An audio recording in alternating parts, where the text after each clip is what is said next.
नमस्कार, सुदर्शन न्यूज देख रहे हैं आप। मेरा नाम है प्रद्युम्न शर्मा। शुरुआत करते हैं बुलेटिन की। प्रधानमंत्री नरेंद्र मोदी ने गाजा में शांति स्थापित करने के लिए लगातार प्रयासों में आपको बता दें कि अमेरिकी राष्ट्रपति ट्रंप की सराहना की है। पीएम मोदी ने सोशल मीडिया के जरिए ये साझा एक पोस्ट में लिखा कि गाजा में शांति प्रयासों में निर्णायक प्रगति के बीच हम राष्ट्रपति ट्रंप के नेतृत्व का स्वागत करते हैं। उन्होंने कहा कि भारत बंधकों की सुरक्षा और उनके रिहाई के प्रयास का समर्थन करता है। पीएम मोदी ने आगे कहा कि बंधकों की रिहाई के संकेत एक महत्वपूर्ण कदम है।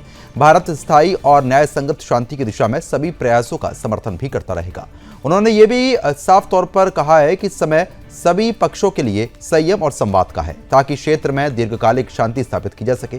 जानकारी के अनुसार अमेरिकी राष्ट्रपति ट्रंप ने गाजा में संघर्ष विराम और शांति स्थापित करने के लिए एक 20 सूत्री शांति प्रस्ताव तैयार किया है, जिसे इजरायल ने स्वीकार किया है। हमास में भी बंधकों की रिहाई और गाजा का सत्ता अन्य फिलिस्तीनों को सौंपना ये बात को स्वीकार करता है कि राष्ट्रपति ट्रंप ने हमास को शांति प्रस्ताव पर निर्णय लेने के लिए अल्टीमेटम भी यहां पर दिया था। बता दें कि जिसमें रविवार और शनिवार शाम 6 बजे तक जवाब देने के लिए कह दिया गया था। ट्रंप ने चेतावनी दी थी कि यदि हमास ने प्रस्ताव स्वीकार नहीं किया तो उन्हें गंभीर परिणाम भुगतने ही होंगे। ट्रंप की इस सख्त चेतावनी के बाद हमास ने 7 अक्टूबर 2023 को बंधक बनाए गए इजरायली लोगों की रिहाई के लिए सहमति जताई थी। बता रहे हैं कि हालांकि अभी तक कई बिंदुओं पर निर्णय बाकी है, लेकिन अब बंधकों की रिहाई गाजा में शांति स्थापित करने की दिशा में बहुत बड़ा कदम है।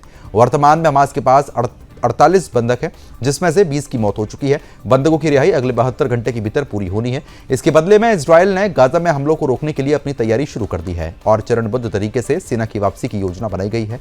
ये कदम दोनों पक्षों के बीच भरोसा बनाने और स्थायी संघर्ष विराम स्थापित करने की दिशा में एक महत्वपूर्ण संकेत है। प्रधानमंत्री मोदी ने कहा कि भारत हमेशा से क्षेत्रीय शांति और स्थिरता का समर्थक रहा है। उन्होंने उम्मीद जताई है कि सभी पक्ष संवाद और संयम के रास्ते पर आगे बढ़ेंगे और गाजा में नागरिकों की सुरक्षा सुनिश्चित होगी। उन्होंने बंधकों की रिहाई और शांति प्रयासों को मानवता की दिशा में एक सकारात्मक कदम करार दिया। इस बीच राष्ट्रपति ट्रंप की पहल के तहत प्रस्तावित 20 सूत्री योजनाओं में बंधकों की रिहाई, हमास द्वारा नियंत्रण सौंपना और इजरायल की आक्रामक रोकने की शक्ति को भी शामिल किया गया। इस योजना में गाजा में तत्काल शांति स्थापित करने की संभावनाएं मजबूत हो गई। प्रधानमंत्री मोदी ने कहा कि भारत शांति और न्यायसंगत समाधान के लिए अमेरिका, इजरायल और हमास द्वारा उठाए जा रहे कदम का समर्थन भी करता रहेगा। उन्होंने कहा कि बंधकों की रिहाई केवल मानवीय दृष्टिकोण से ही नहीं बल्कि क्षेत्रीय स्थिरता और दीर्घकालिक शांति के लिए भी महत्वपूर्ण है। प्रधानमंत्री मोदी की यह प्रतिक्रिया गाजा और पूरे मध्य पूर्व क्षेत्र में भारत की शांतिप्रिय विदेश नीति की पुष्टि भी करती है। उन्होंने कहा कि भारत हमेशा संघर्ष विराम और न्यायसंगत समाधान के लिए सभी अंतर्राष्ट्रीय प्रयासों का समर्थन करता रहेगा। इस मामले में बता दें कि सियासी विश्लेषकों का यह कहना है कि राष्ट्रपति ट्रंप का कड़ा रुख और समयबद्ध अल्टीमेटम हमास पर प्रभाव डालने में सफल रहा। इसके परिणाम स्वरूप बंधकों की रिहाई के संकेत मिलने से गाजा में तनाव कम होने की संभावना बढ़ गई। प्रधानमंत्री मोदी के ट्वीट और बयान ने यह भी स्पष्ट कर दिया कि भारत क्षेत्रीय शांति और मानवता की दिशा में अपनी प्रतिबद्धता से दृढ़ है। उन्होंने कहा कि बंधकों की रिहाई और संघर्ष विराम केवल तत्काल राहत प्रदान करेगा बल्कि दीर्घकालिक समाधान के लिए भी एक मार्ग प्रशस्त करेगा। इस पूरे घटनाक्रम में इजरायल, हमास और अमेरिका की सक्रिय भूमिका ने गाजा में स्थायी शांति स्थापित करने की संभावनाओं को काफी ज्यादा यहां पर बढ़ा दिया है। प्रधानमंत्री मोदी ने उम्मीद जताई है कि गाजा में स्थायी शांति की दिशा में आगे भी निर्णायक और प्रभावशाली कदम उठाए जाएंगे। भारत इस प्रक्रिया में सभी प्रकार के प्रयासों का समर्थन करता रहेगा और मानवता की रक्षा के लिए अंतर्राष्ट्रीय समुदाय के साथ सहयोग भी करेगा।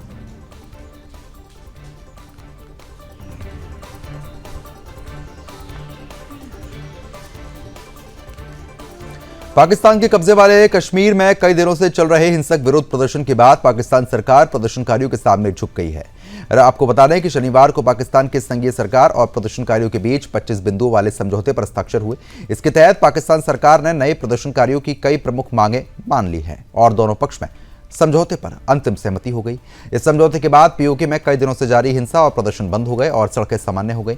समझौते के अनुसार प्रदर्शनकारियों की मांग से एक महत्वपूर्ण मांग ये थी कि हिंसा में मारे गए लोगों के लिए मुआवजा मिले। इसके अलावा प्रदर्शन के दौरान हुई हिंसा की घटनाओं के लिए आतंकवाद के मामलों को दर्ज करने की सहमति दी गई। इसके साथ ही प्रदर्शनकारियों ने यह भी मांग की है कि प्रशासनिक सुधार और मंत्रिमंडल के आकार में कटौती हो। पाकिस्तान सरकार ने यह मान लिया कि पीओके के मंत्रिमंडल का आकार घटाकर 20 मंत्रियों और सलाहकारों तक सीमित किया जाए और प्रशासनिक सचिवों की संख्या 20 से अधिक नहीं हो। पाकिस्तान सरकार ने शिक्षा, स्वास्थ्य सुविधाओं में सुधार के लिए कई महत्वपूर्ण कदम उठाने की सहमति दे दी।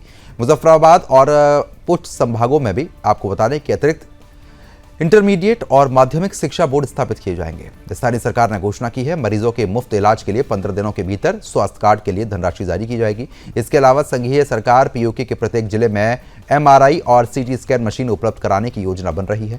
बिजली व्यवस्था में सुधार के लिए पाकिस्तान सरकार ने 10 अरब पाकिस्तानी रुपए देने की सहमति जताई। सरकार के आकार को कम करने के लिए विभागों को विलय उनका किया जाएगा। इसके अलावा बता दें कि नीलम घाटी सड़क के कोहारी, कामसेर और चपलानी पर 2 सुरंगों के निर्माण के लिए अध्ययन किया जाएगा। मीरपुर में अंतर्राष्ट्रीय हवाई अड्डा बनने के लिए भी कदम उठाए जाएंगे। इसके सहती संपत्ति के हस्तांतरण कर 3 महीने के भीतर पंजाब या खैबर पख्तूनख्वा के बराबर इसको कर दिया जाएगा। समझौते की निगरानी और क्रियान्वयन के लिए विशेष निगरानी और समिति का गठन होगा। विरोध प्रदर्शन का नेतृत्व कर रही जम्मू कश्मीर संयुक्त आवामी एक्शन कमेटी ने पहले 38 बिंदुओं का चार्टर जारी किया था। प्रदर्शनकारियों ने चेतावनी दी थी कि यदि उनकी मांगें पूरी नहीं होती तो वो सड़कों पर उतरे ही रहेंगे। 29 सितंबर को प्रतिनिधिमंडल और सरकार के बीच बातचीत टूट जाने के कारण हिंसा भड़की।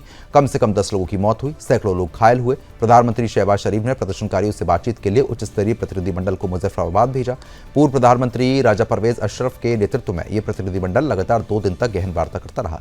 प्रतिनिधिमंडल ने प्रदर्शनकारियों के साथ सभी मुद्दों पर विचार विमर्श किया और रात में अंतिम समझौते पर हस्ताक्षर किए। संसदीय कार्य मंत्री तारिक फजल चौधरी ने सोशल मीडिया पर घोषणा करते हुए लिखा कि प्रतिनिधिमंडल के जेकेएसजी के साथ अंतिम समझौते पर हस्ताक्षर हुए। प्रदर्शनकारी अपने घर लौट गए और सभी सड़कें एक बार फिर से खुल गई। शांति की जीत हुई। इस समझौते से पीओके में हिंसा और तनाव कम होने की उम्मीद है। प्रशासनिक सुधार और शिक्षा स्वास्थ्य में बुनियादी ढांचों में उठाए गए कदम स्थानीय लोगों के लिए राहत देने वाले हैं। प्रदर्शनकारियों की मांगे हैं, उनको मान लिया गया है। पाकिस्तान सरकार ने यह संदेश दिया कि भविष्य में ऐसी घटनाओं को रोकने के लिए नागरिकों की सुरक्षा सुनिश्चित करने के लिए संवेदनशील कदम उठाए जाएंगे। विश्लेषकों का यह कहना है कि यह समझौता पाकिस्तान सरकार और प्रदर्शनकारियों के बीच विश्वास और सहयोग को बढ़ाने के लिए एक बहुत बड़ा कदम है। इससे न केवल पीओके में स्थायी शांति स्थापित होगी, बल्कि प्रशासनिक सुधार और बुनियादी सुविधाओं में भी साफ तौर पर सुधार जो है वो यहाँ पर देखा जा सकेगा।